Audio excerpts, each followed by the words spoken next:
Hello student, मैं शिवानी सोलन आपका welcome करती हूँ आपके अपने यूट्यूब चैनल एसएससी बुलेट पर। आज हम इस क्लास के अंदर गोल्डन रूल की मैराथन क्लास है ये, जिसके अंदर मैं आपको गोल्डन रूल्स कराने वाली हूँ। जैसे आपके अपकमिंग एग्ज़ाम है आपका एसएससी सीजीएल 2023, तो रेगुलर मैसेजेस आ रहे थे स्टूडेंट्स के कि आप गोल्डन रूल्स को कंप्लीट करा दीजिए बिफोर सीजीएल। तो डेफिनेटली उसी के लिए ये मैराथन क्लास मैं लेकर आई हूँ आप सभी स्टूडेंट के लिए, ताकि आपका अच्छे से रिवीजन हो जाए और हर एक रूल आपको क्लियर भी हो जाए बिफोर एग्ज़ाम। अगर हम स्टार्ट करते हैं क्लास को, अगर हम बात करें बच्चों, रूल नंबर 1 है कि व्हेन टू और more singular nouns are joined by and. जब भी आपको दो या दो से अधिक, ठीक है, सिंगुलर नाउन एंड से कनेक्ट मिले, तो उस केस में आपको ध्यान रखना है जो pronoun used for them must be in plural. जो प्रोनाउन होगा उनके लिए, ठीक है, वो हमेशा प्लूरल फॉर्म में होगा। अब इसमें दो टाइप के क्वेश्चंस आते हैं। मैं आपको एक चीज़ बता दूं, इसमें दो टाइप के क्वेश्चन आते हैं। पहला तो ये है कि इसमें एक तो वर्ब को लेकर आता है क्वेश्चन, दो टाइप के आते हैं, एक तो वर्ब को लेकर और दूसरा प्रोनाउन को लेकर। आपको ध्यान रखना है जब भी दो सिंगुलर नाउन एंड से कनेक्ट हो, जब भी दो सिंगुलर नाउन एंड से कनेक्ट हो, तो वहाँ पर आप बच्चे ध्यान रखेंगे ये दोनों नाउन कैसे होने चाहिए सिंगुलर, ये दोनों नाउन कैसे होने चाहिए सिंगुलर। तो वहाँ पर आप वर्ब एंड प्रोनाउन इन दोनों को यूज़ करेंगे। ये भी नाउन सिंगुलर और ये भी नाउन सिंगुलर, ये दोनों नाउन सिंगुलर, लेकिन जो सब्जेक्ट होगा वो कैसा सब्जेक्ट बनेगा, दो है तो प्लूरल सब्जेक्ट बनेगा। कैसा बनेगा बच्चों? Plural subject. And plural subject के बेसिस पे जो वर्ब होगी वो भी प्लूरल, और प्रोनाउन जो होगा वो भी प्लूरल यूज़ होगा। एग्ज़ाम में वर्ब से रिलेटेड एरर भी आती है, एग्ज़ाम में प्रोनाउन से रिलेटेड भी एरर आती है। तो आपको ध्यान रखना है दोनों को जो आप यूज़ करेंगे, दोनों को जो आप यूज़ करेंगे वो हमेशा प्लूरल केस में यूज़ करेंगे। देखिएगा कैसे। जैसे इसमें बोला है कि both Raju and Ravi, Raju and Ravi, ये भी सिंगुलर नाउन है और ये भी सिंगुलर नाउन है, दोनों प्रॉपर नाउन है। और एंड किससे कनेक्ट है? ये एंड से कनेक्ट है, दोनों एंड से कनेक्ट है। अब आफ्टर दैट अगर हम हैव की बात करें तो हैव क्या हमारी वर्ब ऑलरेडी प्लूरल है। बट अगर हम हिज की बात करें प्रोनाउन की बच्चों, तो ये हिज प्रोनाउन कैसा प्रोनाउन है? सिंगुलर। कैसा प्रोनाउन है? सिंगुलर। तो आपको ध्यान रखना है यहाँ पर हम जो प्रोनाउन है उसको सिंगुलर फॉर्म में यूज़ नहीं करेंगे, हम उसको यूज़ करेंगे प्लूरल में। चाहे लिविंग हो या फिर नॉन लिविंग हो, जब भी आप बच्चे मोर देन वन की बात करेंगे, मोर देन वन की, एक से अधिक की, मोर देन वन, उस केस में आपको ध्यान रखना है हम दे के अकॉर्डिंग यूज़ करेंगे। उस केस में आपको ध्यान रखना है हम दे प्रोनाउन के अकॉर्डिंग यूज़ करेंगे। तो यहाँ पर हम हिज को किससे रिप्लेस करेंगे? देयर से। हिज को किससे रिप्लेस करेंगे? देयर से। तो जो करेक्ट होगा वो हमारा यहाँ पे क्या हो जाएगा? Their homework. क्योंकि दो लोगों की बात हो रही है, दो के अकॉर्डिंग वर्ब करेक्ट है, दो के अकॉर्डिंग वर्ब करेक्ट है, और वहाँ पर हमारा जो प्रोनाउन होगा वो भी कैसा जाएगा? प्लूरल जाएगा। तो ये हिज क्या हमारा सिंगुलर, और हम सिंगुलर प्रोनाउन का यूज़ नहीं करेंगे। हम किस प्रोनाउन का यूज़ करेंगे? प्लूरल प्रोनाउन का। तो यहाँ पर हमने दे का कौन सा केस यूज़ करना है? पॉसेसिव, तो देयर आ जाएगा। इतना क्लियर है सभी को? नेक्स्ट आते हैं।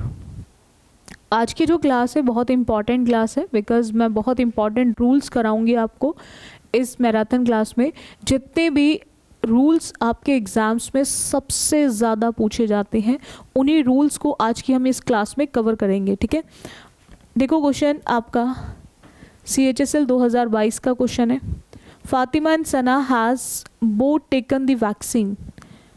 अगेन ये भी नाउन, कैसा, सिंगुलर, ये भी नाउन, कैसा, सिंगुलर, और ये दोनों किससे कनेक्ट है, एंड से। ये दोनों किससे कनेक्ट है, एंड से। अब पॉइंट आता है कि आफ्टर दैट ये जो हैज़ है ये वर्ब कैसी है, सिंगुलर, और हम सिंगुलर वर्ब का यूज़ नहीं करेंगे। हमें वर्ब कैसी चाहिए, प्लूरल। हमें वर्ब कैसी चाहिए, प्लूरल। तो प्लूरल सेम केस में जो प्लूरल होगी वो हैज़ की जगह क्या आ जाएगी, हैव। अच्छा ये क्लियर है सभी को, वॉज नहीं आ सकती, वॉज भी सिंगुलर है। अब आपके माइंड में डाउट होगा वर्ब भी प्लूरल है, आर भी प्लूरल है, तो फिर हम इन दोनों को क्यों नहीं लगा सकते। तो आपको ध्यान रखना है कि जो टेंस दिया गया होगा आप उसी को ही चेंज करते हैं। आप टेंस को बच्चों तब तक बदल नहीं सकते जब तक कोई एडवर्ब ऑफ टाइम टेंस को चेंज करने के लिए ना दिया गया हो, तब तक आप उसको चेंज नहीं कर सकते। इस चीज़ को आप बच्चे बहुत ध्यान से समझ लेना, ठीक है। जब तक एडवर्ब ऑफ टाइम आपको टेंस बदलने के लिए ना दिया गया हो तब तक आप उसको चेंज नहीं करेंगे। इतना क्लियर हो गया आप सभी को। तो यहाँ पर हम हाफ के बेसिस पे आंसर ऑप्शन टिक करेंगे, सेकेंड। चलिएगा नेक्स्ट आते हैं। एक और क्वेश्चन देखो जरा। Vicky and Deepa tries their level best to run from the ritual. अब ये CPO प्री का क्वेश्चन है। देखो सेम चीज़ CHSL में है, सेम चीज़ CPO में है, सेम चीज़ CGL में है। रूल चेंज नहीं होता, रूल सेम होता है। वही रूल आपका MTS पूछेगा, वही रूल CHSL पूछेगा, वही रूल CGL पूछेगा, वही रूल CPO पूछेगा। यानी कि अगर हमें रूल क्लियर हैं तो हमारे लिए कोई भी एग्ज़ाम देना डिफ़िकल्ट नहीं होगा। हम हर एग्ज़ाम में क्वेश्चंस को ईजिली कर सकेंगे। तो इसके लिए आपको हर एक रूल क्लियर होना बहुत ज़रूरी है। अगेन हम यहाँ पर एंड की बात कर रहे हैं और एंड कनेक्ट कर रहा है विकी, ये भी सिंगुलर नाउन है, और दीपा ये भी सिंगुलर नाउन है। दोनों सिंगुलर नाउन है, दोनों ही सिंगुलर नाउन है। और दोनों सिंगुलर नाउन किससे कनेक्ट है बच्चों, एंड से। दोनों सिंगुलर नाउन किससे कनेक्ट है बच्चों, एंड से। अब आपको ध्यान रखना है कि यहाँ पर ये जो ट्राइज है ये कैसी वर्ब है। हमें ये क्लियर है कि देयर जो है प्रोनाउन, ये हमारा कैसा प्रोनाउन है, प्लूरल। ये कैसा प्रोनाउन है, प्लूरल। तो ये तो बिल्कुल करेक्ट है, ये प्लूरल प्रोनाउन है, ये करेक्ट है। क्या यहाँ पर ये जो वर्ब दी गई है ये करेक्ट है, क्या ये वर्ब दी गई है ये करेक्ट है। तो अब आपको ध्यान रखना है कि जब भी ग्रामर में बच्चों वर्ब में SORES देखें आप सभी बच्चे, सबसे पहला पॉइंट तो आप बच्चे ये समझ लें SORES वर्ब की केवल फर्स्ट फॉर्म में लगता है। SORES वर्ब की केवल फर्स्ट फॉर्म में लगता है। जब भी फर्स्ट फॉर्म में SORES लगता है तो ये वर्ब को सिंगुलर बनाएगा, ये वर्ब को सिंगुलर बनाएगा। इतना क्लियर हो गया। जब भी वर्ब की फर्स्ट फॉर्म में SORES लगता है तो ये वर्ब को सिंगुलर बनाता है बच्चों। ये वर्ब को कैसा बनाता है, सिंगुलर। और नाउन में लगता है तो ये नाउन को प्लूरल बनाता है। नाउन में लगता है तो ये नाउन को प्लूरल बनाता है। ये आप बच्चे ध्यान रखेंगे। वर्ब में लगेगा तो वर्ब को सिंगुलर बनाएगा, नाउन में लगेगा तो नाउन को प्लूरल बनाएगा। अब आप बच्चों को ध्यान रखना है, यहाँ पर आपने ट्राई में ES देखा, ट्राई में ES देखा, तो यहाँ पर वर्ब कैसी हो गई बच्चों, सिंगुलर। और जब दो सिंगुलर नाउन एंड से कनेक्ट हैं तो ये कैसे सब्जेक्ट को बना रहे हैं, प्लूरल। तो हमें वर्ब कैसी चाहिए, प्लूरल। तो प्लूरल बनाने के लिए हमें इसको क्या करना पड़ेगा, SORES हटाना पड़ेगा। और SORES केवल एक ही ऑप्शन में हटा हुआ है और वही हमारा आंसर ऑप्शन बन जाएगा, that is try there level best. Try there level best is the correct one. इतना क्लियर हो गया आप सभी को, try there level best is the correct one. यहाँ तक डाउट है आप में से किसी स्टूडेंट को, ठीक है। तो ये try there level best is the correct one.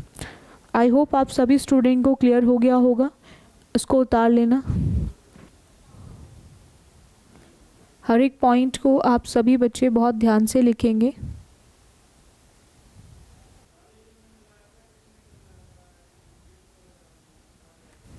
Next देखेंगे, नेक्स्ट आते हैं, two conjunctions should not be used in the same sentence. आपको ध्यान रखना है कभी भी किसी भी एक सिंगल सेंटेंस के अंदर हम दो दो कंजंक्शंस का यूज़ नहीं करते। एंड भी आ रहा है, बट भी आ रहा है, नॉर भी आ रहा है, और भी आ रहा है, ठीक है। तो आपको ध्यान रखना है कि दैट भी आ रहा और इफ़ भी आ रहा है। हम इस तरह से कभी भी किसी भी सेंटेंस में दो दो कंजंक्शंस को एक साथ यूज़ नहीं करते। इतना क्लियर हो गया। इस पे क्वेश्चन बहुत बार आता है, जैसे although she was tired but she still went on working. आप बच्चों को एक चीज़ हमेशा ध्यान रखते हैं, ये मैं अभी आपको एक क्वेश्चन कराऊंगी प्रीवियस ईयर्स का सीजीएल का, उसके अंदर भी आपको एक क्वेश्चन मिल जाएगा। आपको ध्यान रखना है सबसे पहला पॉइंट, ऑल्दो की बात करें, जहाँ पर भी ऑल्दो या फिर दो आता है, जहाँ पर भी बच्चों आपको ऑल्दो या फिर दो मिले, तो आप बच्चे ध्यान रखेंगे उस केस में हम यूज़ करते हैं कंजंक्शन येट को, या फिर हम येट नहीं लगा सकते तो फिर हम सीधा कॉमा लगाते हैं। बट ऐसा नहीं होता कि हम येट भी लगा रहे कॉमा भी लगा रहे, बट तो आता ही नहीं ऑल्दो के केस में। तो एक ये भी रूल है आपका कि ऑल्दो और दो के साथ येट आता है, येट नहीं है तो वो सिंपल कॉमा को लेकर आएगा। बट ऐसा कभी नहीं होगा बच्चों कि कॉमा भी आ रहा है और येट भी आ रहा है, कॉमा भी आ रहा है बट भी आ रहा है।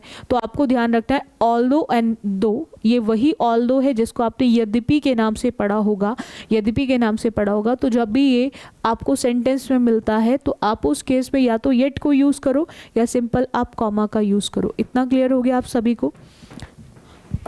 तो यहाँ पर यही दे रखा है, कॉमा के साथ साथ बट भी दे रखा है, तो आपको ध्यान रखना है ऑल्दो बट को लेकर तो आता ही नहीं है, तो सीधा क्या यूज़ हो जाएगा, कॉमा। सीधा क्या यूज़ हो जाएगा, comma.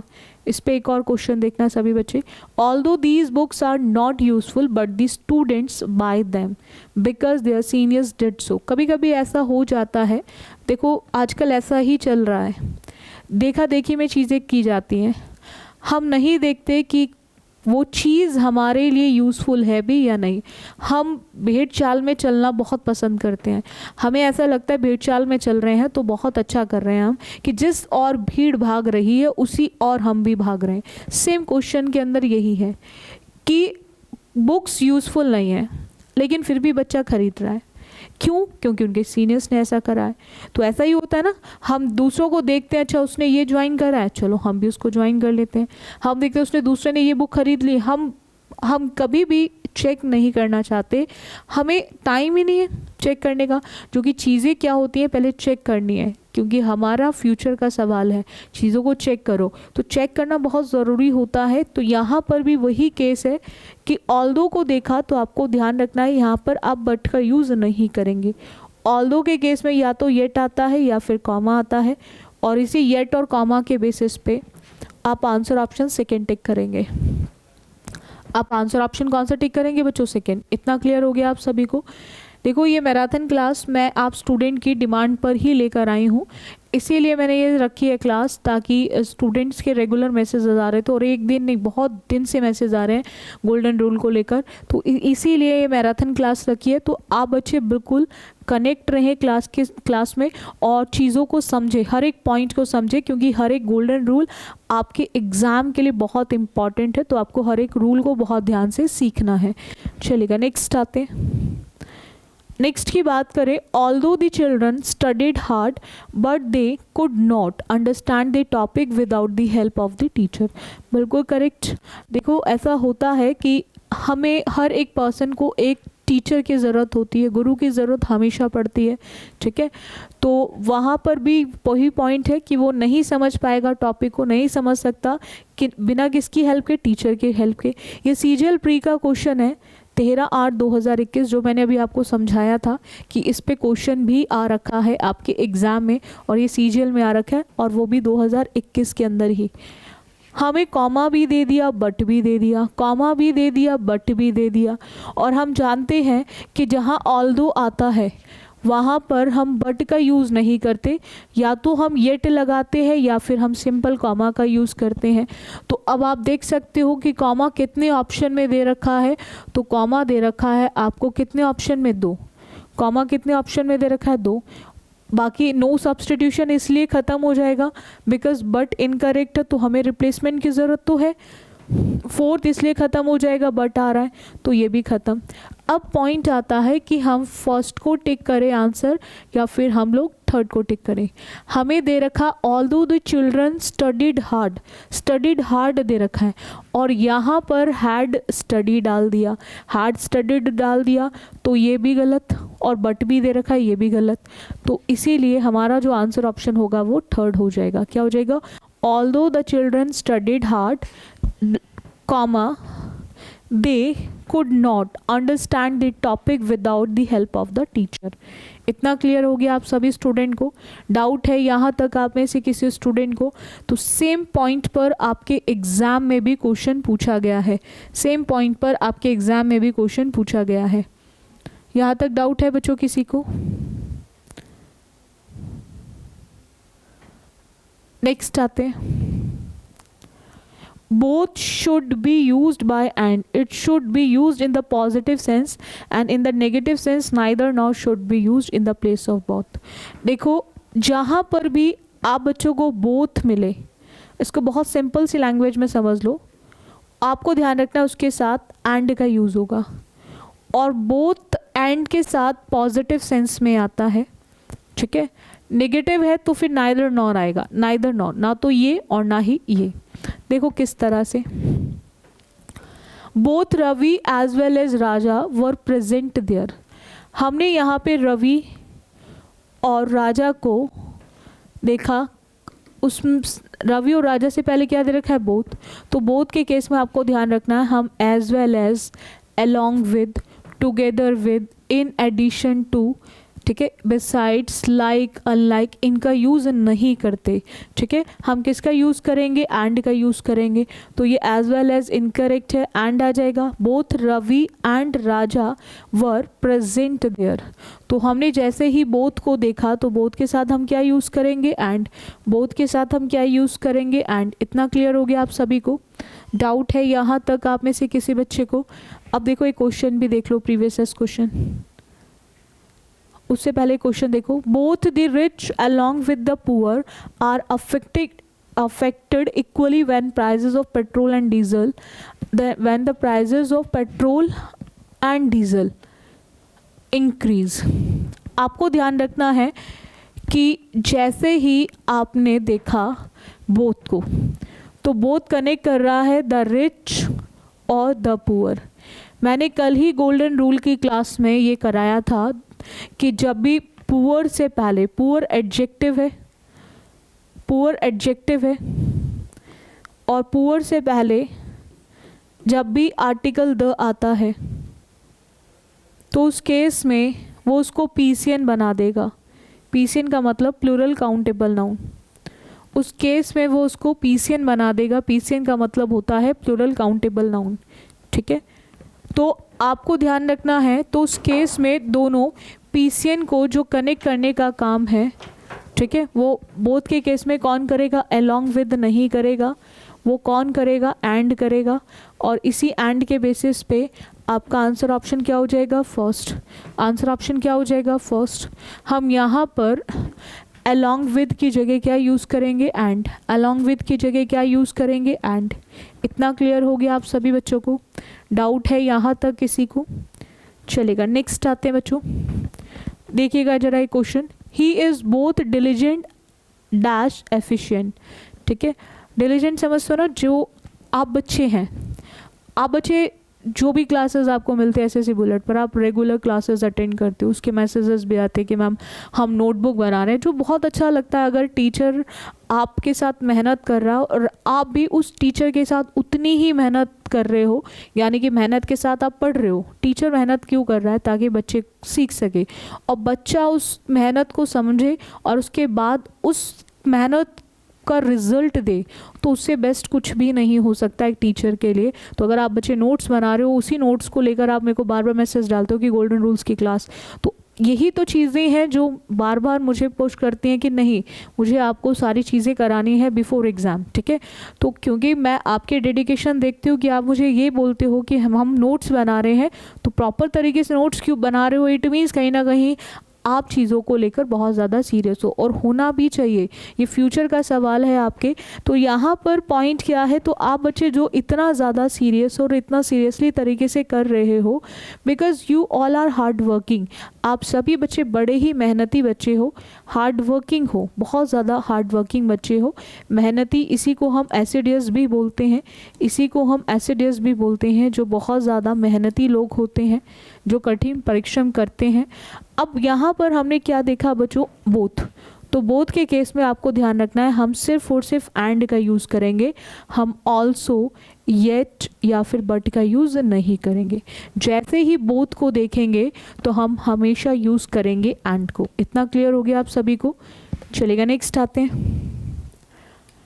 No sooner should be followed by than, not by but और देन। देखो इस पे क्वेश्चन बहुत आते हैं, कोई भी पेपर उठा लो एसएससी का, चाहे सीएचएसएल उठा लो, सीजीएल उठा लो, सीपीए उठा लो, एमटीएस उठा लो, कोई भी पेपर उठाओ, चाहे स्टेनो का उठाओ, इस पे क्वेश्चंस हमेशा मिलेगा आपको। नो सूनर का एक सिंपल सा एक रूल है, डायरेक्ट क्वेश्चन है इस पे, और एक ही पॉइंट को लेकर आता है नो सूनर को लेकर, कि नो सूनर जहाँ पर भी आएगा वहाँ पर कंपैरेटिव कनेक्टर देन आता है, THAN देन। ये देन वही है जो कंपैरेटिव होता है, कंपैरिजन में यूज़ होता है, यानी कि कंपैरेटिव कनेक्टर देन का यूज़ होता है with no sooner, comparative connector than का यूज़ होता है विद नो सूनर। हम कभी भी THEN देन, कभी भी बट का यूज़ नहीं करते।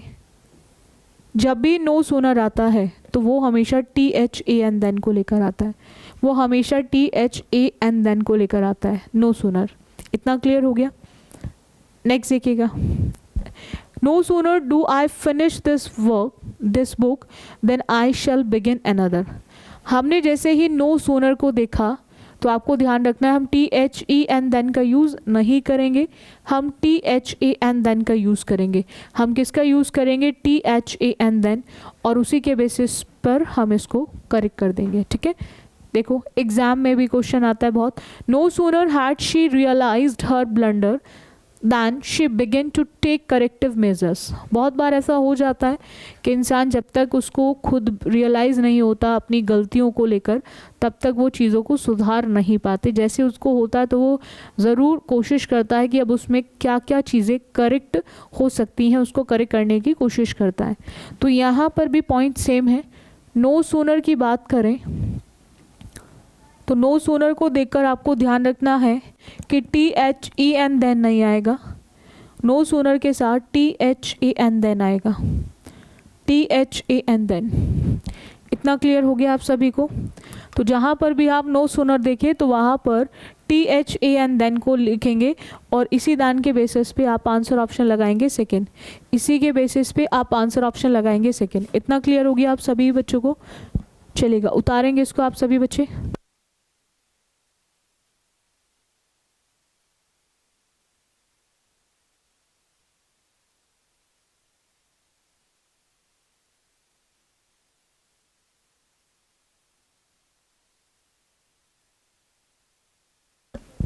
इतना क्लियर है सभी को? नेक्स्ट आते हैं बच्चों। No sooner did Priya get her report card when she started jumping with joy. CGL pre का क्वेश्चन है 18/8/2021 का। आपको ध्यान रखना है, जैसे ही आपने नो सूनर देखा तो नो सूनर के साथ हम कभी भी व्हेन का यूज़ नहीं करते। जैसे ही नो सूनर देखेंगे तो उसके साथ हम यूज़ करेंगे देन, और उसी देन के बेसिस पे हम लोग आंसर ऑप्शन कौन सा टिक करेंगे बच्चों? फोर्थ। हम आंसर ऑप्शन कौन सा टिक करेंगे? फोर्थ। सीधे सीधे क्वेश्चंस आते हैं, कुछ भी नहीं करना होता। नो सूनर देखो तो सीधा देन लगा दो आप बच्चे, नो सूनर को जब भी देखो तो आप बच्चे सीधा देन लगा दो। इतना क्लियर है? चलेगा, नेक्स्ट आते हैं। Hardly and scarcely should be followed by when, before but not, than and that. जैसे ही आप बच्चे हार्डली को देखें, ये भी डायरेक्ट क्वेश्चन आता है, हार्डली और स्कार्सली किसी काम को आप बहुत मुश्किल से कर पाते हो, हार्डली, स्कार्सली, बहुत ही मुश्किल से। तो इस पे भी एग्जाम में डायरेक्ट क्वेश्चंस आते हैं, जैसे हार्डली और स्कार्सली देखो तो आप यूज़ करेंगे वहाँ पर व्हेन। हार्डली एंड स्कार्सली के केस में एग्जाम में बहुत बार आता है THEN देन, THAN देन, या फिर दैट। तो आप बच्चों को ध्यान रखना है जहाँ पर भी हार्डली एंड स्कार्सली आता है वहाँ पर देन और दैट का यूज़ नहीं होता, हम हमेशा यूज़ करेंगे when. With hardly and scarcely हम व्हेन का यूज़ करते हैं। इतना क्लियर है आप सभी को? नेक्स्ट आते हैं, क्वेश्चन देखिएगा। Hardly did I reach the station dash the train started. हमने जैसे ही यहाँ पर हार्डली देखा बच्चों, तो हार्डली को देखकर आपको पहचान लेना है कि हम यूज़ करेंगे क्या, व्हेन। क्या यूज़ करेंगे, व्हेन। और व्हेन के बेसिस पे हमारा आंसर ऑप्शन क्या आ जाएगा, फोर्थ। हम कभी भी देन और बट का यूज़ नहीं करते, हम कभी भी देन और बट का यूज़ नहीं करते जब भी हम बात करेंगे हार्डली और स्कार्सली की। एग्जाम का क्वेश्चन देखेंगे। Hardly had we get in but the train started, but the train started. आपको ध्यान रखना है, आपने जैसे ही हार्डली देखा, अब ये देखो सेंटेंस इम्प्रूवमेंट का क्वेश्चन है, ये सेंटेंस इम्प्रूवमेंट का क्वेश्चन है, ठीक है। बट क्वेश्चन चाहे स्पॉट द एरर हो, क्वेश्चन आपका फिलिंग द ब्लैंक्स हो, क्वेश्चन सेंटेंस इम्प्रूवमेंट हो, रूल सेम यूज़ होगा, रूल में कोई चेंज नहीं आएगा, रूल आपका सेम यूज़ होगा, चाहे सेंटेंस इम्प्रूवमेंट हो, चाहे फिलिंग द ब्लैंक्स हो, चाहे स्पॉट द एरर हो, रूल में कोई भी चेंज नहीं होगा। हमने यहाँ पर हार्डली देखा, हार्डली को देखकर आपको ध्यान रखना है हम कभी भी BUT बट का यूज़ नहीं करते, हार्डली के साथ हम यूज़ करते हैं व्हेन। हार्डली के साथ हम बच्चों क्या यूज़ करते हैं, व्हेन। दूसरा यहाँ पर व्हेन की बात करें तो व्हेन एक ही ऑप्शन में है, वो है आपका ऑप्शन फोर्थ, और हमारा आंसर ऑप्शन फोर्थ हो जाएगा। दूसरा यहाँ पे एक और एरर थी इसमें, हैड अपने साथ लेकर आता है वर्ब की थर्ड फॉर्म, और गेट वर्ब की कौन सी फॉर्म है, फर्स्ट, तो वो भी यहाँ पे क्या हो गई, करेक्ट हो गई, वो भी यहाँ पे हमारी क्या हो गई, करेक्ट हो गई। इतना क्लियर है सभी को? डाउट है किसी को यहाँ तक? चलेगा, नेक्स्ट आते हैं। Objective case of noun and pronoun is used after preposition. देखो बच्चों, जहाँ पर भी आपको प्रीपोजिशन मिले, पॉइंट सिंपल सा क्या है कि आफ्टर प्रीपोजिशन, आफ्टर प्रीपोजिशन, जहाँ पर भी आपको प्रीपोजिशंस मिले, आप बच्चे ध्यान रखेंगे जहाँ पर भी प्रीपोजिशन मिलती हैं after preposition we use objective case of pronoun, we use objective case of pronoun. Preposition के बाद हम प्रोनाउन का ऑब्जेक्टिव केस यूज़ करते हैं, और प्रोनाउन हो या फिर नाउन, इन दोनों का ही ऑब्जेक्टिव केस। अब इसको देखो किस तरह से होगा।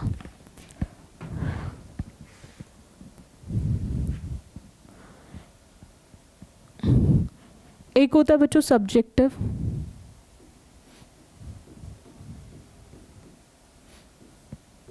और एक होता है ऑब्जेक्टिव।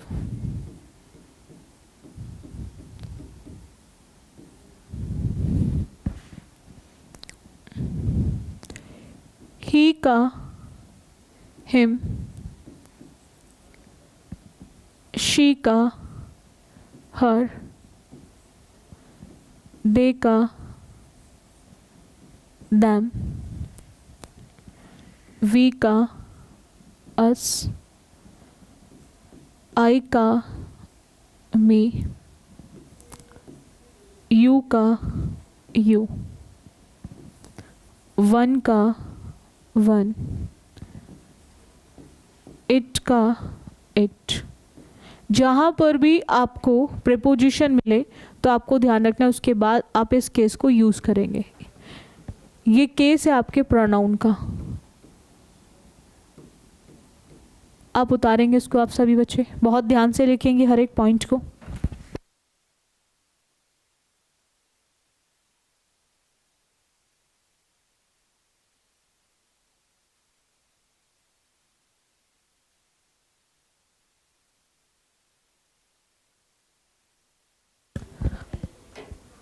अगर हम बात करें बच्चों नाउन की, तो नाउन का सब्जेक्टिव एंड ऑब्जेक्टिव सेम होता है। नाउन का सब्जेक्टिव एंड ऑब्जेक्टिव सेम होता है। नाउन के सब्जेक्टिव एंड ऑब्जेक्टिव में कोई डिफरेंस नहीं होता। नाउन का सब्जेक्टिव और ऑब्जेक्टिव बिल्कुल सेम होता है, उसके सब्जेक्टिव और ऑब्जेक्टिव में कोई भी चेंज नहीं होता। रोहन सब्जेक्टिव भी है, रोहन ऑब्जेक्टिव भी है, स्नेहा सब्जेक्टिव भी है, ऑब्जेक्टिव भी है, रीना सब्जेक्टिव भी है और ऑब्जेक्टिव भी है। यानी कि नाउन के सब्जेक्टिव और ऑब्जेक्टिव में कोई डिफरेंस नहीं होता। इसके सब्जेक्टिव एंड ऑब्जेक्टिव दोनों जो केस होते हैं वो सेम होते हैं। ठीक है, अब देखो यहाँ पर पॉइंट यही है, इसी पे क्वेश्चन है, I do not depend on dash. अब आपको ध्यान रखना है, अगर मैं बात करूँ हिज की तो ये आपका पसेसिव है, और अगर मैं हिमसेल्फ की बात करूँ तो ये आपका रिफ्लेक्सिव है। शी की बात करूँ तो सब्जेक्टिव है, और हिम की बात करूँ तो ऑब्जेक्टिव है। तो आपको ध्यान रखना है कि जो ऑन है वो आपका प्रेपोजिशन है, ऑन प्रेपोजिशन है, एंड प्रेपोजिशंस के बाद हम हमेशा यूज़ करते हैं ऑब्जेक्टिव केस ऑफ प्रोनाउन, और उसी के बेसिस पे आंसर ऑप्शन सी हो जाएगा। उसी के बेसिस पे आंसर ऑप्शन सी हो जाएगा। इतना क्लियर है आप सभी को? चलिएगा, उतारेंगे इसे आप सभी बच्चे। बहुत ध्यान से लिखा करो हर एक पॉइंट को। नेक्स्ट आते हैं, देखिएगा, the investigation revealed that both of they had given false information to obtain these certificates। CGL pre का क्वेश्चन है 12/4/2022 का। हमने यहाँ पर बच्चों क्या देखा? ऑफ। ऑफ का मतलब हो गया हमारा प्रेपोजिशन। ऑफ का मतलब क्या हो गया बच्चों? प्रेपोजिशन। आपको ध्यान रखना है, जैसे ही आपने प्रेपोजिशन देखा, जैसे ही प्रेपोजिशन देखा तो यहाँ पर दे, यानी कि दे का मतलब सब्जेक्टिव, तो आप ध्यान रखेंगे प्रेपोजिशन के बाद हम कभी भी सब्जेक्टिव का यूज़ नहीं करेंगे। हमें किसका यूज़ करना है बच्चों? ऑब्जेक्टिव का। हमें किसका यूज़ करना है बच्चों? ऑब्जेक्टिव का। अब ऑब्जेक्टिव दे का जो होता है वो देम, और दैम कितने ऑप्शन में दे रखा है? तो हमें 2 ऑप्शन में दे रखा है, एक तो सेकेंड ऑप्शन में और एक आपके 4th ऑप्शन में। बाकी 2 ऑप्शंस हमारे एलिमिनेट हो सकते हैं। दे नहीं आ सकता, नो सब्स्टिट्यूशन तो होगा नहीं क्योंकि इम्प्रूवमेंट की ज़रूरत है। दे नहीं आएगा इसलिए थर्ड नहीं होगा। अब पॉइंट है कि वहाँ बोथ ऑफ है और यहाँ पे क्या दे दिया? Reveal that them. तो यहाँ पर इसके बेसिस पे ये खत्म, तो बचेगा कौन सा ऑप्शन? 4th। बचेगा बच्चों कौन सा ऑप्शन? 4th। इतना क्लियर हो गया? तो 4th is the correct one. Same चीज़ आपके एग्जाम में पूछी गई है, सेम चीज़ आपके एग्जाम में पूछी गई है। आपको हर एक पॉइंट को बहुत ध्यान से समझना है, और ये मैराथन का पर्पस सिर्फ और सिर्फ यही था कि आप अच्छे से बिफोर एग्ज़ाम चीज़ों को सीख ले, और इस बार आपको सीजीएल 2023 कैसे भी करके क्रैक करना ही है। एक अच्छे स्कोर के साथ रैंक आप भी ला सकते हैं। मैंने एक ईडियम फ्रेज कराया था, रैंक एंड फाइल, जिसमें मैंने आपसे कहा था और समझाते हुए कि रैंक आप में से ही स्टूडेंट्स लेकर आते हैं। इट मीन्स जिसका मतलब होता है कॉमन पर्सन या कॉमन मैन, यानी कि आप में से ही बच्चे रैंक लाने वाले बच्चे होते हैं। तो क्यों ना इस बार आप ही बन जाएं, ठीक है। तो आपको एक चीज़ ध्यान रखनी है कि जो भी चीज़ आपको एसएससी बुलेट पे सिखाई जा रही है, जो भी टीचर आपको पढ़ा रहा है, अच्छे से पढ़ो आप वो चीज़ों को, और प्रॉपर नोट्स बनाया करो। अगर नोट्स बनाते हो चीज़ों, हर चीज़ के प्रॉपर नोट्स बनाया करो, क्योंकि बेस्ट होता है अगर आपको चीज़ों को सही से करना है, बिकॉज हमें एक रिवीजन की भी ज़रूरत हमेशा पड़ती है, ठीक है। चलेगा, इससे नेक्स्ट चलें। नेक्स्ट देखेंगे बच्चों, नेक्स्ट रूल देखेंगे बच्चों, टू नेगेटिव जो भी नेगेटिव होते हैं चाहे वो कैंसल ईच अदर, यानी कि जो भी दो नेगेटिव वर्ड्स होंगे आपको एक चीज़ ध्यान रखनी है, वो कभी भी एक साथ यूज़ नहीं होते। दो नेगेटिव वर्ड्स को हम कभी भी एक साथ यूज़ नहीं करते, ये आपको हमेशा ध्यान रखना है, ठीक है। उसी के लिए लिखा हुआ है कि hence two negative should not be use in the same sentence unless we make an affirmation. जब तक आप उस नेगेटिव को अफर्मेटिव में चेंज नहीं करते तब तक आप दो नेगेटिव वर्ड्स को एक साथ एक सेंटेंस में यूज़ नहीं कर सकते, ठीक है। देखो किस तरह से हमने बोला I have not got none, I have not got none, not भी नेगेटिव है और नन भी नेगेटिव है। आप बच्चों को ध्यान रखना है, हम कभी भी दो नेगेटिव वर्ड्स को एक साथ यूज़ नहीं करते, तो हम यहाँ पर नॉट को देखकर हम नन को चेंज करेंगे पॉजिटिव यानी कि एनी में। जैसे नेवर दिया होता है तो आप एवर लगाते हैं पॉजिटिव में, एवर लगाते हैं पॉजिटिव में, नेवर दिया है तो एवर लगेगा, और नथिंग दिया है तो एनीथिंग लगेगा। उसी तरह से अगर नन दिया है तो आपको एनी का यूज़ करना है, नन दिया है तो आपको एनी का यूज़ करना है। इतना क्लियर है आप सभी को? चलेगा, नेक्स्ट आते हैं। At present means at the present time. जब भी आप एट प्रेजेंट देखें तो उसका मतलब होता है कहीं ना कहीं आप प्रेजेंट टाइम की बात कर रहे हो, कहीं ना कहीं आप उस प्रेजेंट टाइम की बात कर रहे हो। लेकिन जैसे ही प्रेजेंटली लिखा हो तो इसका मतलब होता है जो चीज़ आपकी बहुत कम समय में होने वाली है, दैट इज शॉर्टली, ठीक है। तो these should not B confused, इसको लेकर आपको कन्फ्यूज नहीं होना है। जैसे हम लिटिल और फ्यू वाला केस आता है ना, little is used for countable या अनकाउंटेबल, तो वहाँ पे बच्चा बहुत कंफ्यूज होता है। तो लिटिल का यूज़ हमेशा वहाँ होता है जिन चीज़ों को आप गिन नहीं सकते, that is uncountable. And few का यूज़ हमेशा वहाँ होता है जिन चीज़ों को आप 1 2 3 की फॉर्म में गिन सकते हो। तो सेम यहाँ पर भी आता है। जैसे ही एट प्रेजेंट देखें आप बच्चे, तो एट प्रेजेंट का मतलब होता है कहीं ना कहीं एट द प्रेजेंट टाइम, और प्रेजेंटली देखें तो उसका मतलब होता है जो चीज़ शॉर्टली होने वाली है, ठीक है। चलेगा, नेक्स्ट आते हैं। Nothing more can be done presently. अब यहाँ पर आपने देखा प्रेजेंटली, तो यहाँ पर हम बात कर रहे हैं कुछ भी ऐसा नहीं है जो कुछ और होने वाला है, ठीक है। तो एक टाइम की बात हो रही है तो उस केस में हम प्रेजेंटली की जगह क्या बोलेंगे? एट प्रेजेंट बोलेंगे। क्या बोलेंगे? प्रेजेंट, एट प्रेजेंट बोलेंगे। इतना क्लियर हो गया आप सभी को? नेक्स्ट आते उसने लिखा है कि ही will come back at present. तो हम बात कर रहे हैं अगेन, अभी हमने क्या देखा कि प्रेजेंटली का मतलब होता है शॉर्टली। तो यहाँ पर आपको एक ही चीज़ ध्यान रखनी है, हमने बात कर रहे हैं कि वो वापस आएगा, यानी कि बहुत जल्दी वापस आएगा, बहुत कम समय में वापस आएगा। तो कम समय के लिए हम एट प्रेजेंट की जगह क्या बोलेंगे? प्रेजेंटली बोलेंगे। क्या बोलेंगे? प्रेजेंटली, यानी कि वो बहुत जल्दी ही वापस आएगा, बहुत कम समय में वापस आएगा, तो he will come back presently. Next आते हैं। Hardly is an adverb which means rarely. Hardly, scarcely, इन सब का मतलब होता है जो काम आपका बहुत मुश्किल से होगा या करना है, यानी कि एक ऐसा काम जो बहुत ही मुश्किल है करना। और where is hard is an adjective which means tough. अब देखो, मैंने जैसे, अब इस पॉइंट को समझना, जैसे मैंने आपसे बोला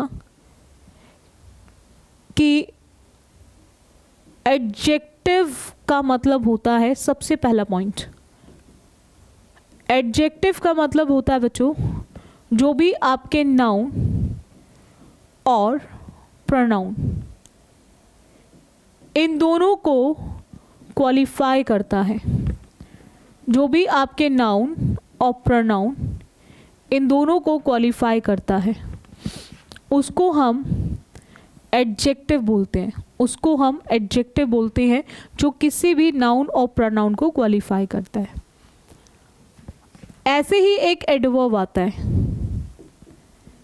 एडवर्ब जो होता है ये आपके वर्ब एडजेक्टिव और another adverb, another adverb को क्वालिफाई करता है, another adverb को क्वालिफाई करता है।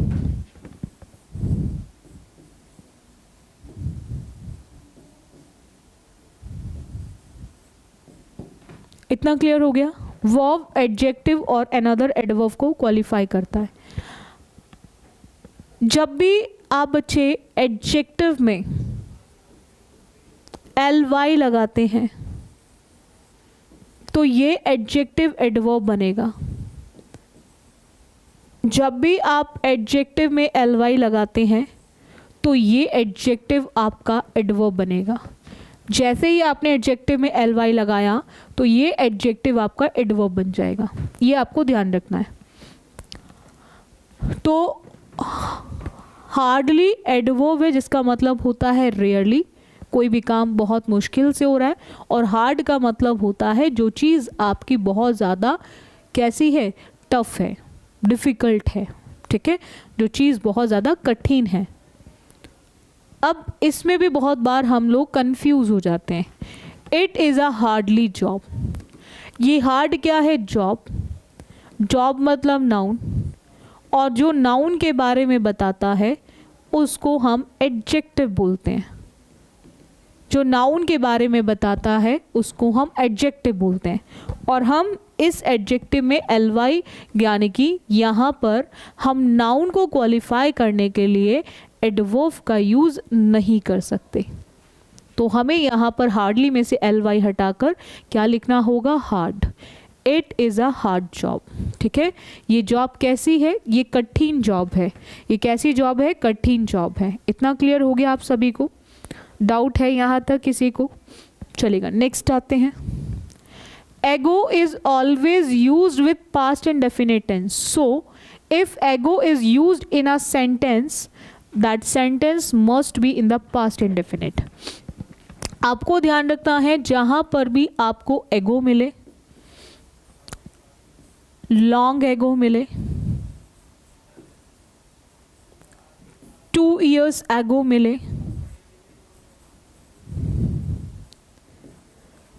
3 years एगो मिले,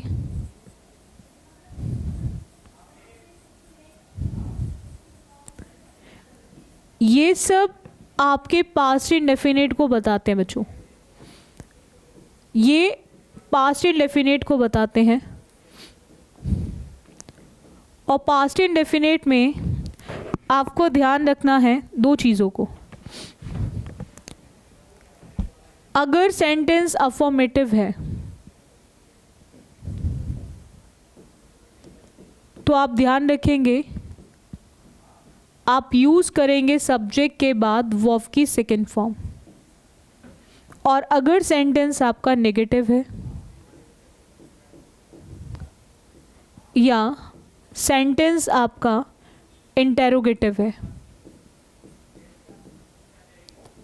तो वहाँ पर आपको ध्यान रखना है, उस केस में आप यूज़ करेंगे सब्जेक्ट के बाद डिड। और जैसे ही डिड आएगा तो वहाँ पर डिड के साथ वर्ब की फर्स्ट फॉर्म आती है। डिड के साथ वर्ब की फर्स्ट फॉर्म आती है। नेगेटिव है, अगर नेगेटिव है तो सब्जेक्ट के साथ हम डिड नॉट लिखेंगे, डिड नॉट लिखेंगे, और अगेन वर्ब की फर्स्ट फॉर्म। और इंटेरोगेटिव है तो डिड बिफोर सब्जेक्ट आ जाएगा एंड आफ्टर दैट वर्ब की फर्स्ट फॉर्म आ जाएगी विथ क्वेश्चन मार्क। तो आपको ये ध्यान रखना है कि जहाँ पर भी आप इन एडवर्ब्स ऑफ टाइम को देखेंगे, तो जहाँ पर भी आप इन एडवर्ब्स ऑफ टाइम को देखेंगे तो उस केस में आप यूज़ करेंगे पास्ट इंडेफिनिट टेंस। ठीक है, उतार लेंगे इसको आप सभी बच्चे। वहाँ पर आपको यूज़ करना है पास्ट इंडेफिनिट टेंस।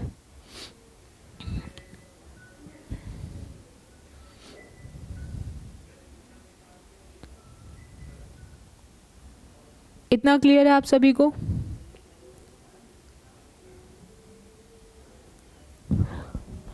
डाउट है यहाँ तक किसी को? क्लियर हो गया? नेक्स्ट चले।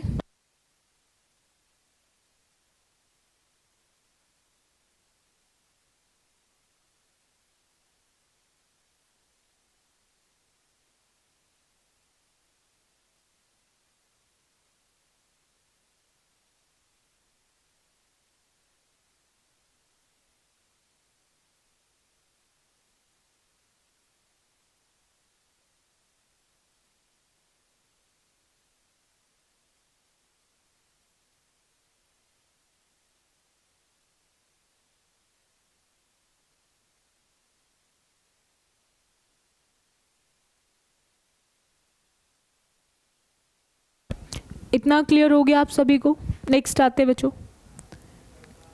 ही डैश अ मंथ एगो। जैसे ही आपने एगो देखा तो एगो का मतलब हुआ पास्ट इंडेफिनिट। एगो का मतलब होता है पास्ट इंडेफिनिट।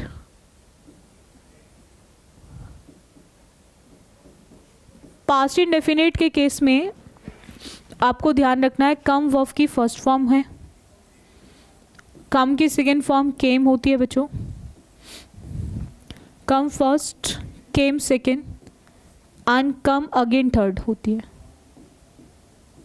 आप बच्चे हमेशा ध्यान रखेंगे, जैसे ही आपने एगो देखा तो एगो को देखकर आपको यूज़ करना है past indefinite tense. Past indefinite tense, और पास्ट इंडेफिनिट में हम यूज़ करेंगे केम, और उसी के बेसिस पे आपका आंसर ऑप्शन हो जाएगा बी। उसी के बेसिस पे आपका आंसर ऑप्शन हो जाएगा B, that is came is the correct one. इतना क्लियर है आप सभी को। नेक्स्ट आते हैं, she has return from Delhi a month ago. Again ago देखा, CHSL का क्वेश्चन है, सेम चीज़ CGL पूछेगा, सेम चीज़ CHSL पूछेगा। रूल्स में तो कोई डिफरेंस नहीं होता, जैसे हमने बहुत सारे रूल्स आज की क्लास में बच्चों देखे भी हैं। हमने जैसे ही अ मंथ एगो देखा, एगो का सीधा सीधा मतलब है पास्ट इंडेफिनिट से। अब यहाँ पर हैज़ आता है प्रेजेंट परफेक्ट में, हैज़ आता है प्रेजेंट परफेक्ट में, और आपको ध्यान रखना है हम अगो के साथ प्रेजेंट परफेक्ट का यूज़ नहीं करेंगे, हमें यूज़ करना है पास्ट इंडेफिनिट। रिटर्न मतलब वापस, एंड रिटर्न की जो सेकेंड फॉर्म होती है वो रिटर्न्ड होती है, और थर्ड फॉर्म जो होती है वो भी रिटर्न्ड होती है। और यहाँ पर अगो को देकर आप वर्ब की सेकेंड फॉर्म का यूज़ करेंगे, वर्ब की सेकेंड फॉर्म का यूज़ करेंगे, और आपका आंसर ऑप्शन आ जाएगा थर्ड। आपका आंसर ऑप्शन आ जाएगा थर्ड। इतना क्लियर हो गया आप सभी को? डाउट है यहाँ तक किसी को? उतारेंगे हर एक पॉइंट को, हर एक पॉइंट को बहुत ध्यान से करना है आप सभी ने।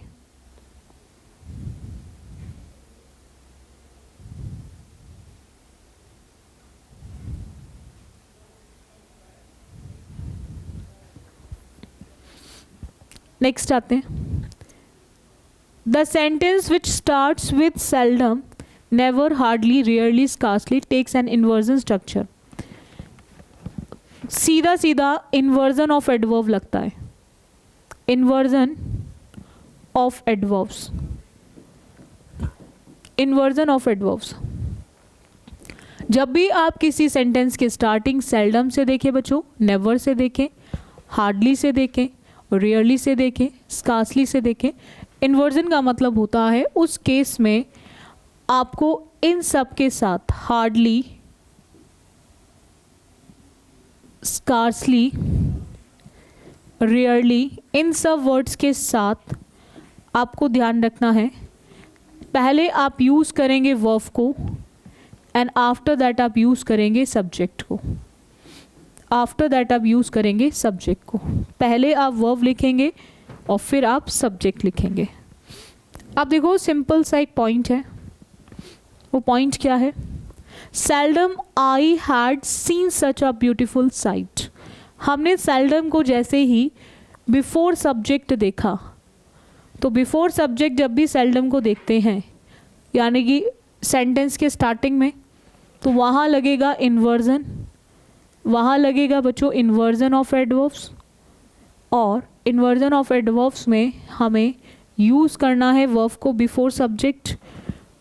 यहाँ पर सिर्फ ध्यान रखना दो वर्ब हैं, एक हेल्पिंग वर्ब और दूसरी मेन वर्ब। तो इन्वर्जन में सिर्फ हेल्पिंग का यूज़ बिफोर सब्जेक्ट होगा, सिर्फ हेल्पिंग का यूज़ बिफोर सब्जेक्ट होगा, सिर्फ हेल्पिंग वर्ब का यूज़ बिफोर सब्जेक्ट होगा। हम मेन वर्ब को सब्जेक्ट से पहले यूज़ नहीं करेंगे, हम मेन वर्ब को सब्जेक्ट से पहले यूज़ नहीं करेंगे। तो हम क्या बोलेंगे? Seldom had I seen such a beautiful sight, seldom had I seen such a beautiful sight. इतना क्लियर हो गया आप सभी को? डाउट है यहाँ तक किसी को? चलेगा, नेक्स्ट आते हैं। Adjectives like unique, ideal, perfect, complete, universal, entire, extreme, chief, full, square and round, which do not admit different degrees of comparison should not be compared. यानी कि इनसे पहले कभी भी आपका more और most का यूज़ नहीं होता. जब भी ये वर्ड्स मिलेंगे हम नहीं बोलते कभी भी मोस्ट यूनिक. यूनिक अपने आप में यूनिक है, वहाँ पर हम कभी भी मोस्ट का यूज़ नहीं करते. उसी के लिए पॉइंट लिखा हुआ है कि इनको ज़रूरत नहीं होती है, ये स्वीकार नहीं करते हैं किसी अदर कंपैरिजन के लिए. अदर डिग्री को यूज़ नहीं किया जाता इन वर्ड्स के साथ. जब भी यूनिक मिले, आइडियल मिले, यूनिवर्सल मिले, परफेक्ट मिले, चीफ मिले, इन सब के साथ देखो it is a most unique thing. Unique अपने आप में यूनिक है, ठीक है. तो यूनिक से पहले हम कभी भी मोस्ट का यूज़ नहीं करते. हम यूनिक से पहले कभी भी मोस्ट का यूज़ नहीं करते, ठीक है. नेक्स्ट आते हैं. All the adjectives which refer to the same noun should be in the same degree of comparison. आपको ध्यान रखना है वो सब एडजेक्टिव्स जो कहीं ना कहीं सेम नाउन के बारे में बता रहे हैं, सेम नाउन के बारे में बता रहे हैं, तो वो सारे के सारे सेम डिग्री में यूज़ किए जाते हैं. ऐसा नहीं है कि एक पॉजिटिव जा रहा है और दूसरा सुपरलेटिव जा रहा है. 3 तरह की डिग्री होती है. एक होती है पॉजिटिव डिग्री, एक होती है कंपैरेटिव डिग्री, और एक होती है सुपरलेटिव डिग्री. पॉजिटिव डिग्री किसी सिंगल पर्सन की क्वालिटी को बताने के लिए यूज़ होती है. कंपैरेटिव डिग्री का यूज़ होता है फॉर कंपैरिजन, लेकिन 2 लोगों के बीच में कंपैरिजन के लिए. And superlative degree is the highest degree जिसका यूज़ होता है जब भी आप 2 से ज़्यादा के बीच में कंपैरिजन की बात करते हैं, तो वहाँ यूज़ करते हैं आप सुपरलेटिव डिग्री की, ठीक है. जो एक ग्रुप के लिए भी यूज़ होती है, जो एक ग्रुप के लिए भी यूज़ होती है, 3 तरह से बनाई जाती है. एक वो जिसमें इनकी फॉर्म बदल जाए, गुड से बेटर और बेस्ट. और एक वो जिसमें हम फॉर्म नहीं बदल सकते, तो हम कंपैरेटिव में ऐड करते हैं ER और R, वाई से वाइजर, और सुपरलेटिव में यूज़ करते हैं EST और ST, EST और ST.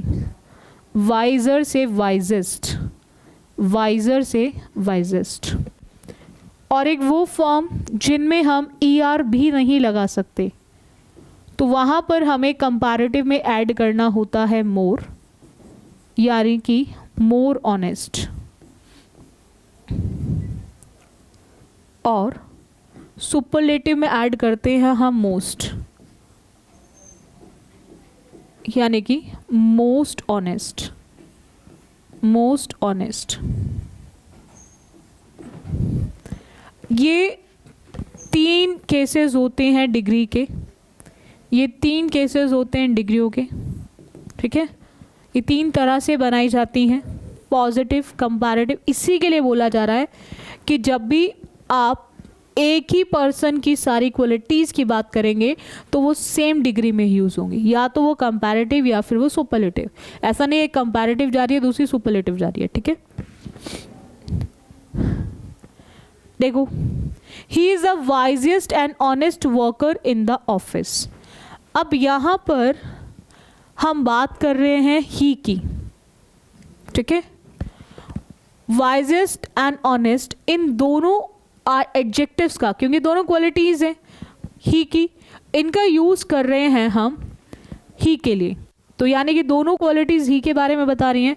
तो अब पॉइंट क्या आता है कि ऑनेस्ट जो है ये आपकी पॉजिटिव डिग्री है,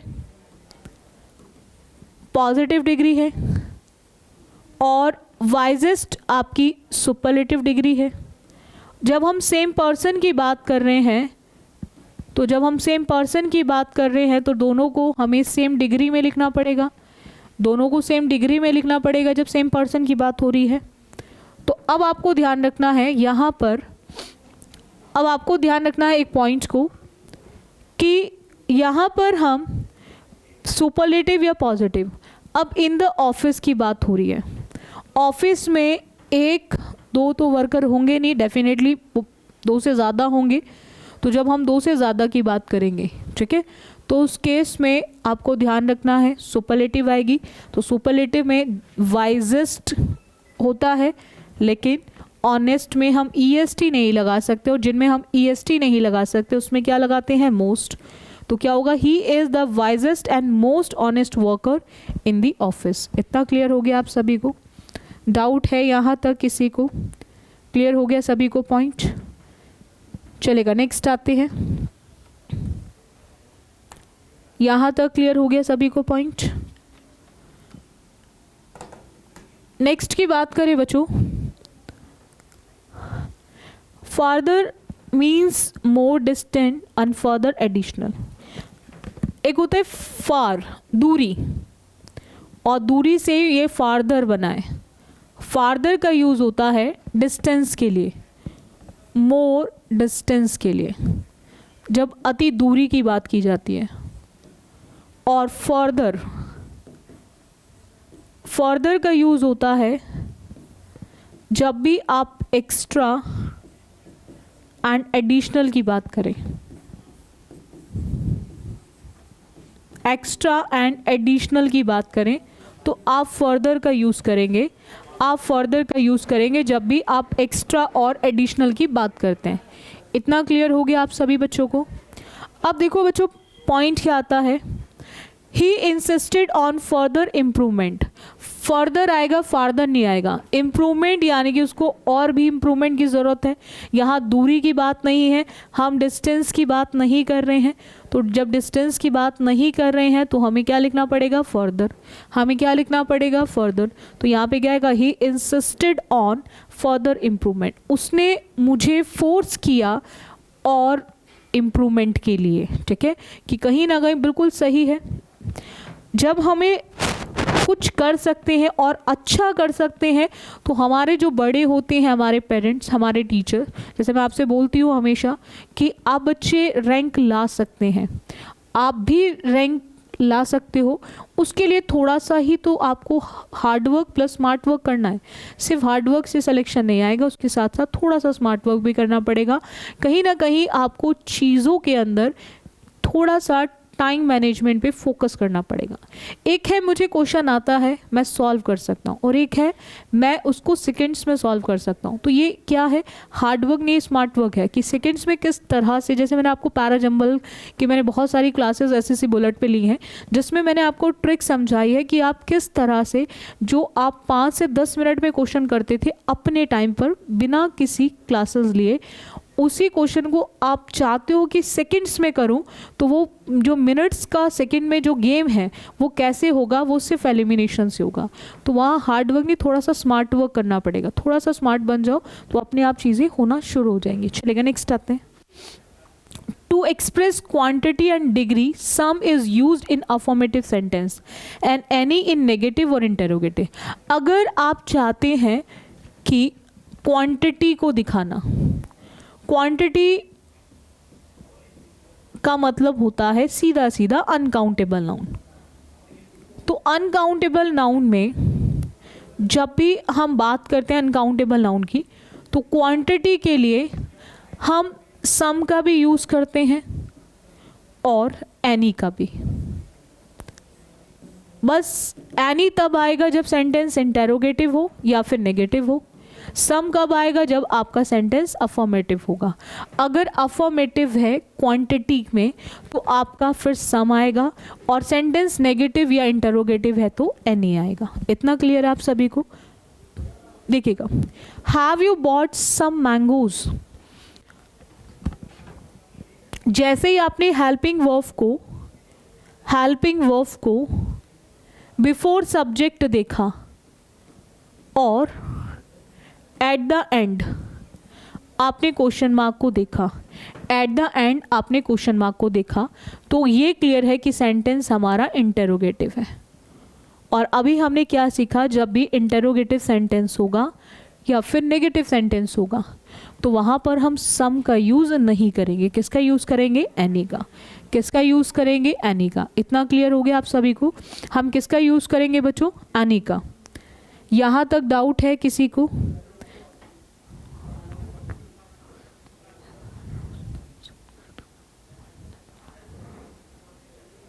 डाउट है यहाँ तक किसी को? चलेगा, नेक्स्ट आते हैं। इन comparing two things, the comparative should be used, the superlative should not be used। वही जो केस अभी मैंने आपको बताया कि कंपैरेटिव डिग्री का यूज़ होता है, कंपैरेटिव डिग्री का यूज़ होता है जब भी आप दो के बीच में कंपैरिजन कर रहे हो। Comparison between two person, comparison between two person, between two persons और थिंग्स। दो लोगों के बीच में कंपैरिजन है, दो चीज़ों के बीच में कंपैरिजन है, तो आप यूज़ करेंगे कंपैरेटिव डिग्री को। आप यूज़ करेंगे कंपैरेटिव डिग्री को अगर कंपैरिजन दो के बीच में है, अगर कंपैरिजन दो के बीच में, तो वहाँ पर आप कंपैरेटिव डिग्री का यूज़ करते हैं। इतना क्लियर है सभी को? वहाँ हम सुपरलेटिव का यूज़ नहीं करते, क्योंकि सुपरलेटिव डिग्री का यूज़ होता है जब भी कंपैरिजन दो से ज़्यादा के बीच में होगा, जब भी कंपैरिजन दो से ज़्यादा के बीच में होगा, वहाँ हम सुपरलेटिव का यूज़ करते हैं। सुपरलेटिव डिग्री एक हाईएस्ट डिग्री होती है जिसका यूज़ हम दो से ज़्यादा के लिए करते हैं, प्लस जिसका यूज़ हम एक ग्रुप के लिए करते हैं। जहाँ एक ग्रुप की बात होती है वहाँ पर हम सुपरलेटिव डिग्री का यूज़ करते हैं। विच is the best of the to? हमने दो की बात करी, तो दो के लिए बेस्ट जो है वो सुपरलेटिव डिग्री है, और उसी का जो कंपैरेटिव फॉर्म है वो है आपका बेटर। तो जहाँ दो की बात होगी वहाँ हम कंपैरेटिव का यूज़ करेंगे, वहाँ हम कंपैरेटिव डिग्री का यूज़ करेंगे। दो के लिए हम हमेशा कंपैरेटिव डिग्री का यूज़ करते हैं। इतना क्लियर हो गया आप सभी को? डाउट है यहाँ तक किसी को? तो which is the best of the two, तो which is the better of the two. इस पे क्वेश्चन बहुत आते हैं आपके एसएससी एग्ज़ाम में, उतार लेंगे इसको आप सभी बच्चे, हर एक पॉइंट को लिखते चलेंगे बहुत ध्यान से।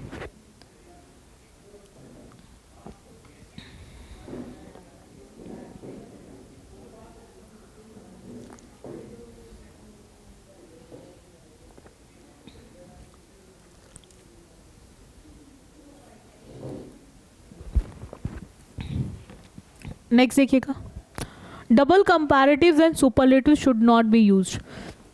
ऐसा कभी नहीं होता कि हमने वाइजर भी लिख दिया, वाई से वाइजर ऑलरेडी कंपैरेटिव है और हमने उससे पहले मोर भी लगा दिया तो ये भी कंपैरेटिव हो गया। ऐसा कभी नहीं होगा हमने मोस्ट भी लिख दिया और वाइजेस्ट भी लिख दिया। वाइजेस्ट सुपरलेटिव है, वाइजेस्ट सुपरलेटिव है और मोस्ट भी सुपरलेटिव है।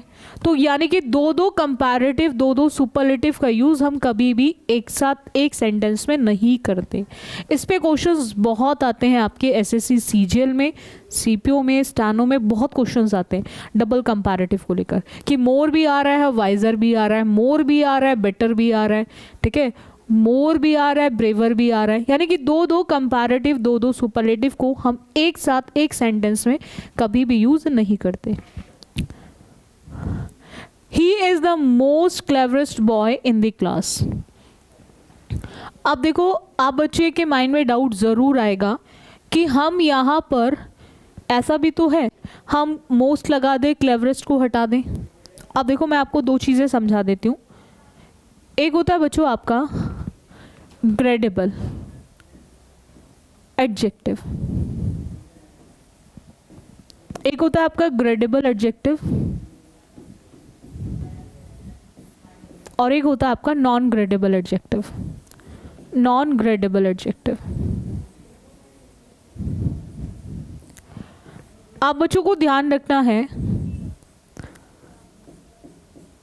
ग्रेडेबल एडजेक्टिव उन एडजेक्टिव को बोलते हैं जिनमें हम ऐड करते हैं ER, R, EST और ST, वो ग्रेडेबल होते हैं। और जिनका ग्रेडेबल नहीं बन सकता, यानी कि जिनमें हम ER नहीं लगा सकते, वो होते हमारे नॉन ग्रेडेबल। नहीं लगा सकते तो क्या लगाएंगे? कंपैरेटिव में मोर, कंपैरेटिव में मोर और सुपरलेटिव में मोस्ट, सुपरलेटिव में मोस्ट, कंपैरेटिव में मोर और सुपरलेटिव में मोस्ट। यही होगा। कंपैरेटिव में क्या लगेगा? मोर, सुपरलेटिव में क्या लगेगा? मोस्ट। अब देखो एक चीज़ आपको ध्यान रखनी है, हम नॉन ग्रेडेबल तभी बनाएंगे जिसका ग्रेडेबल नहीं बन सकता, लेकिन जिसका ग्रेडेबल बन सकता है हम उसका नॉन ग्रेडेबल नहीं बनाते। क्लेवर में EST लग सकता है, यानी कि क्लेवरेस्ट जो है वो आपका ग्रेडेबल है। तो अगर ग्रेडेबल है तो फिर हम इसका नॉन ग्रेडेबल नहीं बनाएंगे। तो इसीलिए हम इसमें से मोस्ट हटाएंगे, हम क्लेवरेस्ट में से EST को नहीं हटाएंगे। ठीक है। सेम नीचे है, सेम नीचे कैसे? हमें मोर भी दे दिया और वाइजर ऑलरेडी कंपैरेटिव है। कैसा? ग्रेडेबल एडजेक्टिव है। तो जब ग्रेडेबल है तो फिर नॉन ग्रेडेबल नहीं बनेगा। हम वाइजर लिखेंगे, हम मोर का यूज नहीं करेंगे। इतना क्लियर हो गया? तो he is more visor then his brother की जगह होगा he is visor then his brother, he is visor then his brother. इतना क्लियर हो गया आप सभी को? डाउट है यहाँ तक किसी को? क्लियर है? नेक्स्ट आते हैं, the comparative adjective superior, inferior, senior, junior, prior, anterior, posterior, prefer, etcetera should not be followed by to, should be followed by to instead of than. सीधा सा क्वेश्चन आता है, जूनियर देन, प्रेफर देन। आपको ध्यान रखना है, जैसे ही आप इन वर्ड्स को देखोगे तो आप सीधा सीधा देन की जगह टू लगाओगे। इस पे क्वेश्चन बहुत आते हैं, NDA में बहुत आते हैं, CDS में बहुत आते हैं, SSC में बहुत आते हैं।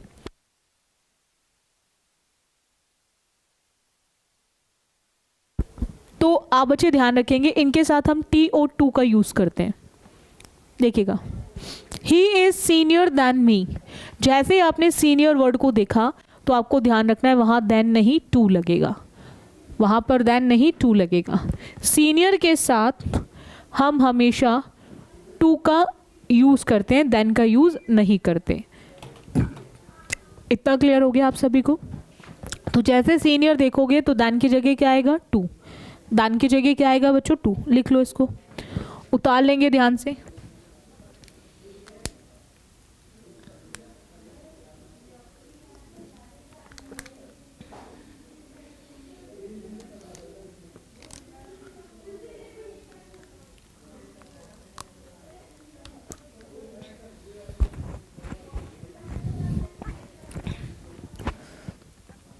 नेक्स्ट आते हैं, when cardinal and ordinal are used together, ordinal precede the cardinal।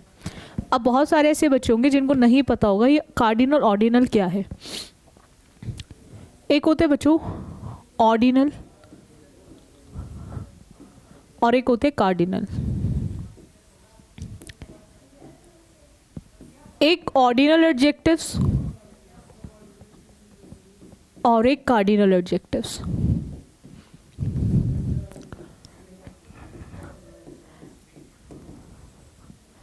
आप बच्चों ने पढ़ा होगा रोमन नंबर्स, एक ऐसे लिखे जाते हैं रोमन नंबर्स और एक आपके न्यूमेरल नंबर्स होते हैं। इसको बोलते हैं हमारा फर्स्ट,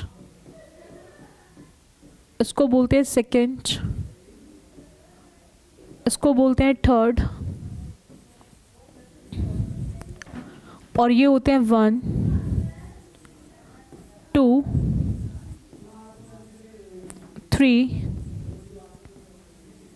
इसी में लास्ट भी आता है। पॉइंट आता है कि आप जैसे मैच देखते हो उसमें बोलता है ना फर्स्ट 2 प्लेयर्स बोलता है, यानी कि पॉइंट क्या आता है कि अगर ये आपको एक साथ दिए गए होंगे, ठीक है, when cardinal and ordinal adjectives come together in a sentence, in that case what will be the sequence of these adjectives. Question बनता है इस पर कि अगर आपको ये एक साथ दिए गए होंगे तो उस केस में इनका सीक्वेंस क्या होगा। तो आपको ध्यान रखना है वहाँ सीक्वेंस होता है O प्लस सी, O प्लस सी। उस केस में जो सीक्वेंस रहता है वो O प्लस सी का रहता है। पहले आप यूज़ करेंगे ऑर्डिनल को, पहले यूज़ करेंगे ऑर्डिनल को और फिर यूज़ करेंगे कार्डिनल को। पहले आप ऑर्डिनल को यूज़ करेंगे और फिर यूज़ करेंगे आप कार्डिनल को। इस पॉइंट को ध्यान से समझ लेना, पहले ऑर्डिनल और फिर आपका कार्डिनल। इतना क्लियर है? इसको उतार लेना आप सभी बच्चे। हम हमेशा जो बोलते हैं, हम क्या बोलते हैं, द टू फर्स्ट प्लेयर्स बोलते हैं या फिर द फर्स्ट टू बोलते हैं, फर्स्ट टू प्लेयर्स। तो आप बच्चे ध्यान रखेंगे यहाँ पर टू जो है ये कार्डिनल है और फर्स्ट आपका ऑर्डिनल है। तो जैसे ही आप कार्डिनल ऑर्डिनल को एक साथ किसी भी सेंटेंस में देखेंगे तो आप यहाँ पर सीक्वेंस जो लिखेंगे वो फर्स्ट टू का यूज़ करेंगे, ordinal plus cardinal, O plus C. That is the correct sequence. O plus C is the correct sequence. पहले ऑर्डिनल और फिर कार्डिनल। इतना क्लियर हो गया आप सभी को? डाउट है यहाँ तक किसी को? नेक्स्ट आते हैं। इसी चीज़ को क्वेश्चंस में दे रखा है, the 4 first boys will be given the chance. तो 4 मतलब हमारा कार्डिनल और फर्स्ट मतलब हमारा ऑर्डिनल। तो बस सीक्वेंस तुरंत बदल के क्या हो जाएगा, फर्स्ट 4 बॉयज हो जाएगा, फर्स्ट 4 बॉयज हो जाएगा। The first 4 boys will be given the chance. इतना क्लियर है? उतारेंगे इसको आप सभी बच्चे, बहुत ध्यान से लिखेंगे।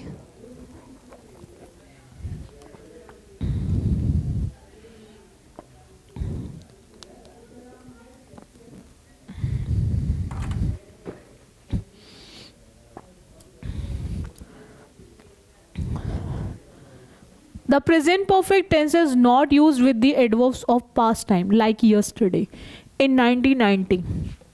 जब भी आप yesterday देखो, in 1990 देखो, in 1940 देखो, in 1950 देखो, तो आपको ध्यान रखना है वहाँ पर past indefinite tense यूज़ होगा। हमने अभी पढ़ा था आज ही एक गोल्डन रूल, एगो, लॉन्ग एगो। तो ऐसे ही yesterday हो, इन 1990 हो, तो उस केस में आप हमेशा पास्ट इंडेफिनिट टेंस को यूज़ करते हैं। ठीक है, जैसे आपने बोला आई हैव पास्ड, ठीक है, यस्टरडे, ठीक है, यस्टरडे देखा तो हैव का यूज़ नहीं होगा, I passed yesterday, I passed yesterday। अब this examination लिख लो, I passed this course लिख लो, I have passed this examination yesterday। I have seen this movie yesterday लिख लो, I have seen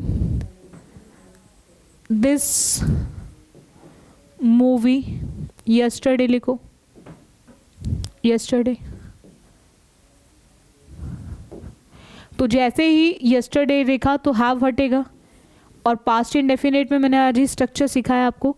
अफॉर्मेटिव में वर्ब की second form आती है, तो यहाँ पर आपको ध्यान रखना है सी वर्ब की फर्स्ट फॉर्म होती है, सी की सेकेंड फॉर्म सॉ और थर्ड फॉर्म सीन। तो यहाँ पर आप सीन की जगह सॉ लिखेंगे, सीन की जगह सॉ लिखेंगे। इतना क्लियर हो गया। यस्टरडे को देखकर आप सीन की जगह क्या लिखेंगे, सॉ। इतना क्लियर है आप सभी को? डाउट है यहाँ तक किसी को? नेक्स्ट देखें बच्चों।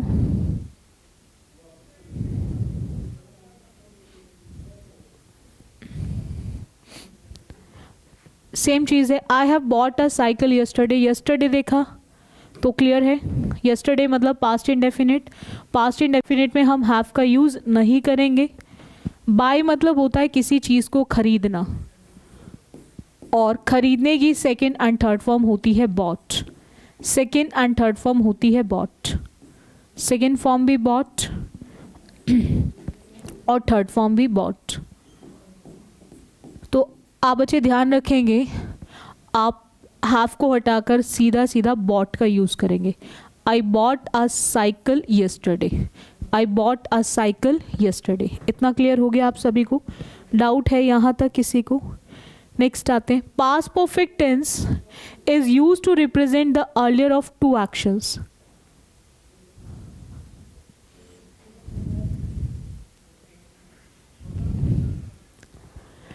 इसमें आपको एक चीज़ ध्यान रखनी है कि पास्ट परफेक्ट टेंस का जो यूज़ होता है वो हम वहाँ करते हैं जहाँ कहीं ना हमें रिप्रेजेंट करना होता है पहले दो एक्शंस को, ठीक है? यानी कि एक के बाद एक हम यूज़ करते हैं। इस केस में दो कंप्लीटेड एक्शन के लिए पास्ट परफेक्ट का यूज़ होता है। बट आपको ध्यान रखना है, जो भी फर्स्ट कंप्लीटेड होगा, जो भी फर्स्ट कंप्लीटेड एक्शन होगा वो आपका यूज़ होगा पास्ट परफेक्ट टेंस में। वो यूज़ होगा पास्ट परफेक्ट टेंस में, पास्ट परफेक्ट टेंस में। और जो भी आपका सेकेंड कंप्लीटेड होगा, जो भी आपका सेकेंड कंप्लीटेड एक्शन होगा